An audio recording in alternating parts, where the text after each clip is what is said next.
স্কুলের স্যার আমারে বললো যে সবাই বাসায় যাবা, বাসায় গিয়ে একটা একটা করে বিদেশি ফলের নাম লিখে আনবা।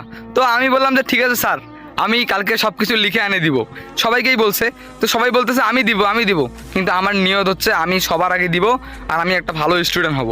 যাই হোক, বাসায় গেলাম, মাথায় কোনো কিছুই আসতেছে না। বিদেশি ফল আবার কী ফল রে ভাই, আম জামেলা তো সব দেশি, বিদেশি কই পামো কত। যাই হোক, বাবার কাছে গেলাম, গিয়ে বললাম বাবা একটা বিদেশি ফলের নাম বলো তো। তখন বাবা বলল দূর, তোর সব ফালতু কথা বাদ দে তো। বাবা বললো না। যাই হোক, কি আর করার, লিখলাম খাতার মধ্যে। তারপরে দাদার কাছে গেলাম, দাদার কাছে গিয়ে বললাম দাদা একটা বিদেশি ফলের নাম বলবা প্লিজ। তখন দাদা বলল তুই তো পাগল রে, দেখতেছ না তুই একটা পাগল। দাদা ভাল লাগে না, একটা ইম্পর্টেন্ট একটা প্রশ্ন করলাম তুমি কিছুই বোঝো না। তখন দাদা বললো তুই একটা পাগল। যাই হোক, পাশে ছিল বড় ভাই বৈশা, মাথার শুধু চুলকাই দিছিল বড় ভাই। বড় ভাইয়ের কাছে গেলাম, গিয়ে বললাম বড় ভাই, ও বড় ভাই একটা বিদেশি ফলের নাম বলো না।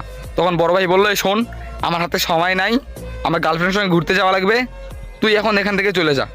দূর, কেউ বললো না, যা, মাথা গরম করে ওগুলাই লিখছি খাতার মধ্যে। তারপরে স্যারের কালকে স্কুলে গেছি, স্যার আমাকে বললো এই লাফিজ বলো তো দেখি বিদেশি ফলের নাম। আমি বললাম যে বিদেশি ফলের নাম মানে যেগুলো কালকে লিখছি।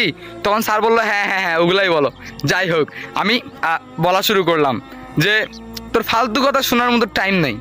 তখন স্যার বললো এই কি বলতেছিস, তুই আমাকে চিনিস? আমি বললাম তুই তো একটা পাগল। তারপরে বললো চল প্রিন্সিপাল স্যারের কাছে চল, তোকে আজকে টিসি দিব।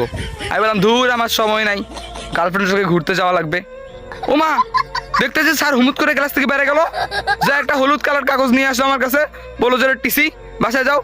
ওমা, আমি তো অবাক, স্যার আমার দোষটা কি? আমাকে তো বলছেন যে বাসা থেকে নিয়ে আসতে, আমি তো বিদেশি বলে নাম লিখে আনছি, আমি তো পাইনি। এই জন্যে আব্বা দাদার ভাইয়ের কাছে আমি শিখা নিয়ে আসছি, ওরা যদি আমার ইল্লা বলে আমি কি করবো? তখন স্যারও ওখানে অবাক হয়ে গেল আর আমারে ঠপাস করে গেট থেকে বাইর করে দিল। আমার আর পড়াশোনা করা হইল না।